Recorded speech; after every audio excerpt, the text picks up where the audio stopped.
Hello, everybody. Good morning. Welcome. Now, it's always the case, and I've found it for myself that over the years, been here for 20 years, the first Sunday after Christmas, you tend to kind of have packed away all the carols. You put them to bed, and no more carols because Christmas is behind us, and let's get on and talk about other things. Well, I thought I'd do something slightly different today. Before we pack away the Christmas decorations and before we move on, let's just linger for a moment on the Christmas story. And I wanted us to do a little bit of astronomy today and to talk about the star that the Magi, or the wise men, saw from afar in the east. And you know that story so well, so I don't need to rehearse it. And I've often wondered, maybe, what was that star? And probably it wasn't even a star. It was probably a conflation of planets. It was in 3 BC that King Herod issued this edict that everybody was to go to the nearest town for the census, 3 BC. And that gives us a useful point at which to think, well, okay, what happened around 3 BC in the skies? And astronomers can work out. And interestingly, in some of the old Jewish writings and some of the Arabic writings, and I can't give you the reference, it's not in the Bible, but in their writings, there are references to unusual happenings up in the heavens. And what they've done is they've gone back and they've looked and they've said something unusual was happening in 2 BC. In 2 BC.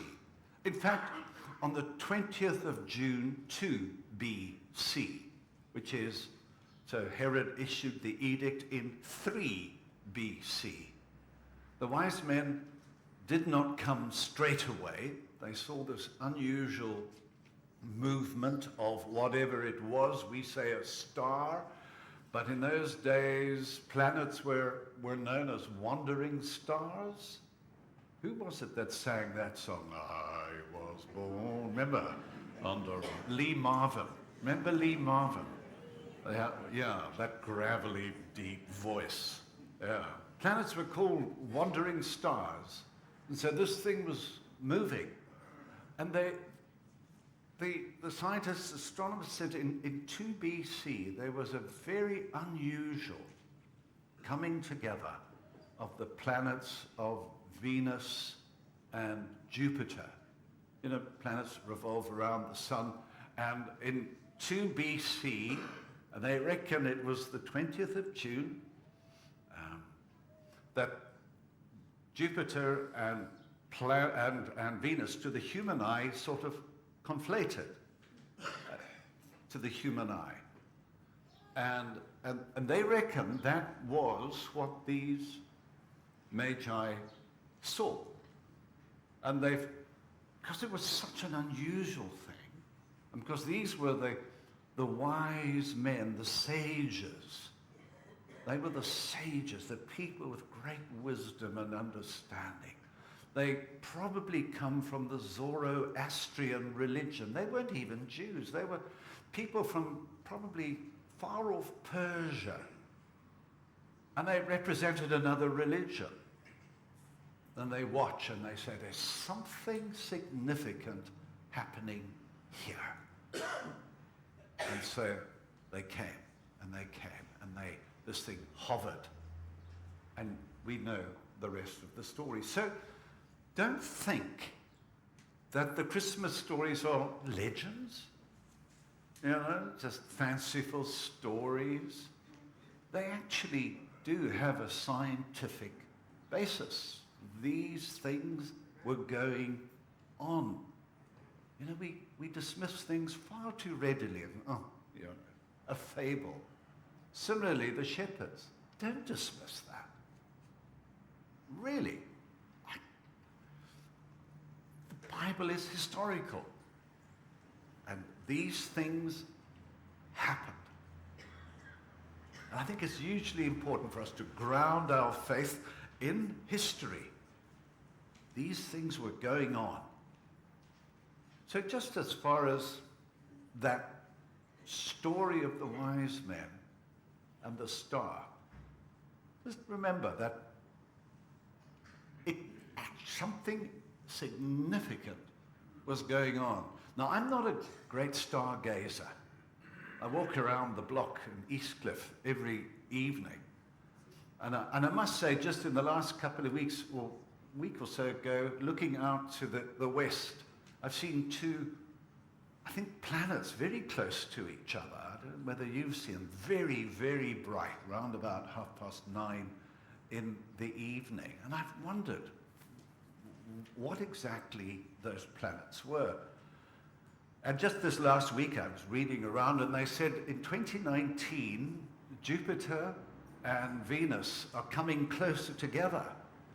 And in the 21st of December 2020, they're going to conflate again, which I thought that was really interesting. That next year, because you can see them coming together, next year, in an event that was not unlike what happened long ago. Isn't that interesting? So I'm going to follow that one and just see how that unfolds. Thought that might be of interest to you, just before we close the Christmas story and stop singing carols. So we continue with the theme of the stars. Now, the wise men tell the leaders in Jerusalem, we have seen his star. His star. Now, I want to just follow that notion of his star in the east. Because there is a very interesting passage right at the end of the Bible, one of the very last statements of the Bible where Jesus speaks. And he identifies himself as a star. And I like to think, well, maybe that's his star. And I'm thinking of the book of Revelation, you know, right at the end of the Bible, right at the end is chapter 22, and in chapter 22, Jesus speaks these words. I, Jesus, have sent my angel to give you this testimony for the churches. I am the root and the offspring of David and the bright morning star. Now, I think that is just such a lovely picture. No, not literally, not literally. But it's the symbol, the image. The image. The bright morning star. Now, not all of you are as fortunate as I am to have a bed that looks out east to the mountains here. And at certain times of the year, I just love waking up and the very first thing, I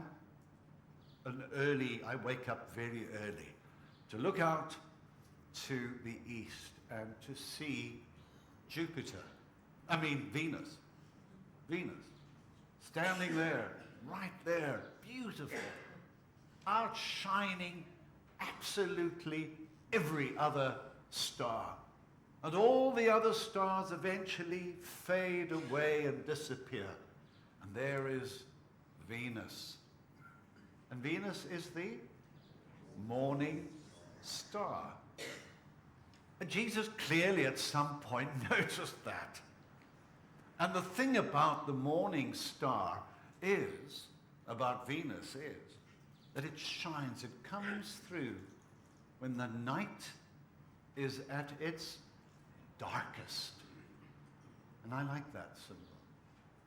Venus is at its brightest when the night is at its darkest.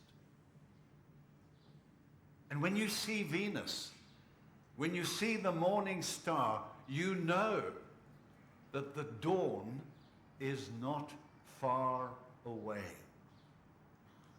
Because the morning star pulls in, as it were, the light of the new day. And that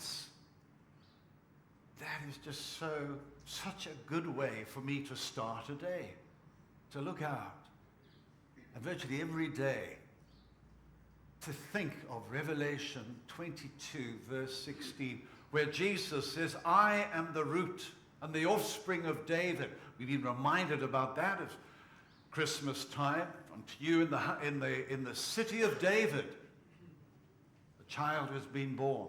But every day here to see and hear the word, I am the root and the offspring of David. I am the bright morning star. And to think, thank you, Lord. Thank you, Lord. We live in challenging times, don't we? We live in challenging times. A prominent businessman in this town, Afrikaans guy, stopped me, my walking around, said, James. Well, no, he said, Dominee James. Ek wil met jou gesels. Kan ons by mekaar kom? Can we get together sometime? I said, what? I'd love to. He says, there are just so many of my Afrikaans friends who are in despair about what's going on. This was all in Afrikaans, I might tell you. Can we get together and just talk about what perhaps we can do to build up hope in this community? And that's the reality. The night is dark for many people. And we've got to hold out as Christian people. Jesus is the morning star. But I'll come on to that bit just now. I simply wanted to remind you and point out to you this wonderful symbol. Since we're talking about stars, his star is the morning star. No, the bright morning star that shines brightest when the dark night is at its darkest. And that's not the end of the story, though. Because as I continue my reflection on stars, having gone from Matthew, the story of the wise men following the star, jumped to the very last book of the Bible, Revelation 22, verse 16, the bright morning star, says Jesus. I then go back to many books, to the letter that St. Paul wrote to a community in the Roman Empire called Philippi. Now, Paul wrote something, and I like it when Paul writes with pictures. No, not a sketch, but words that are kindle a picture. And listen to this here. And say that, is this not a passage for us to take into 2020? Therefore, my dear friends, continue to work out your salvation. Continue to work it out. In other words, we're Christians. Let's work it out. Let's practice our faith. Let's really take hold of the Christian life and say, you know what? I'm not just going to sit here on a Sunday morning and pretend to be a Christian. I'm actually going to get out there as a child of God, as a son and as a daughter of God. I'm going to take hold of Jesus, and I am going to live for him, and I'm going to be his servant in the world. Work it out. It's there for us to work it out. What does this mean for me, for all of us? And Paul says, let's work it out with fear and trembling, for it is God who works in you to will and to act according to his good purpose. And then he goes on. Now hear this. Do everything without complaining or arguing. There's a lot of negativity. Let's just be careful. Be careful. Lest we just go with everybody. There's no difference in the way we speak to anybody else who doesn't necessarily profess a faith in Jesus. Do everything without complaining or arguing, so that you may become blameless and pure children of God, without fault in a crooked and depraved generation, in which you shine like stars in the universe, as you hold out the word of life. You now. Now, we're not talking about Jesus. We've spoken about him. Now you, every one of you, me, Ken over there, every one of us, is to shine like a star in the universe. Now, I had fun last night when I took my dogs round the block, because this was all kind of, Saturday night it should have been all well developed, but it wasn't exactly well developed last night. And that's why one of the reasons I go walking, just to let my thoughts settle. So I'm going to get personal here.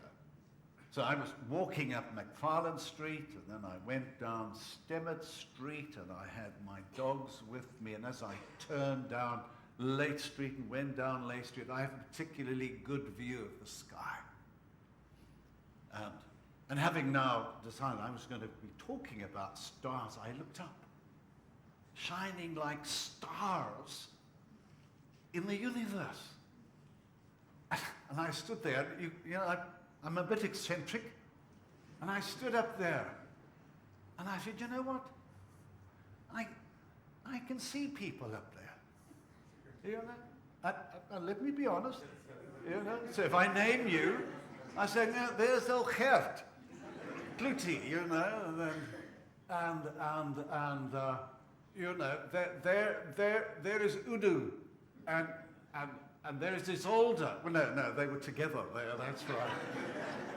You know, and I had such fun naming them. Now, looking at this verse, you and I are now to shine like stars in the universe. So let's kind of put a few names to some of these to make it real. It was a dark night. Dark night. What would the sky be without stars? And Paul doubted, because he spent many a night out in the open air and looked at this universe, the sky, and he thought, you know what? That's what we are supposed to be. Stars shining in the universe. Christians. Not just individuals, but constellations as well. The United Church as a constellation of stars, as Christians shining like stars in Hermanus, in the Overstrand, in South Africa.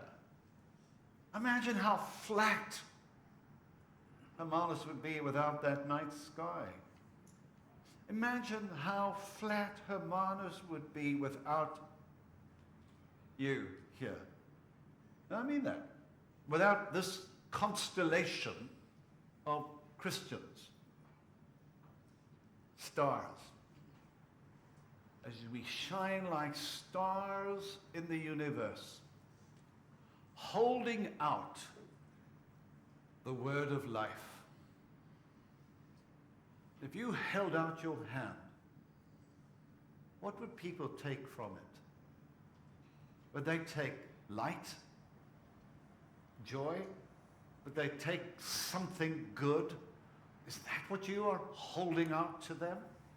As a Christian, as one who knows the Lord Jesus, who walks with Jesus, what are you holding out to your community? Is it something so good, so valuable, so lovely, that people say, yes, please, I want what you have, as you hold out the word of life. And that has to be Jesus. As we've come to know him and love him and serve him.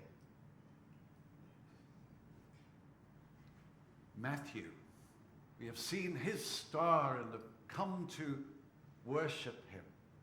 Revelation, Jesus, I am the bright morning star.